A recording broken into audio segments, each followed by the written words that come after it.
প্রিয় দিনী ভাই ও বোনেরা, আমাদের এই দোয়াগুলো সব সময় বেশি বেশি পড়া দরকার। দোয়াটি অনেক গুরুত্বপূর্ণ, আশা করি শুনে যাবেন, ভালো লাগবে। অর্থ সহ বলে দেব।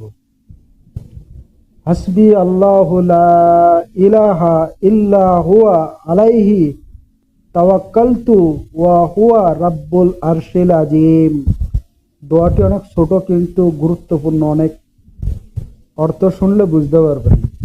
অর্থ হলো, আমার জন্য আল্লাহই যথেষ্ট, তিনি ব্যতীত কোনো উপাস্য নেই, তারই উপর আমি ভরসা করি, মহা আরশের অধিপতি।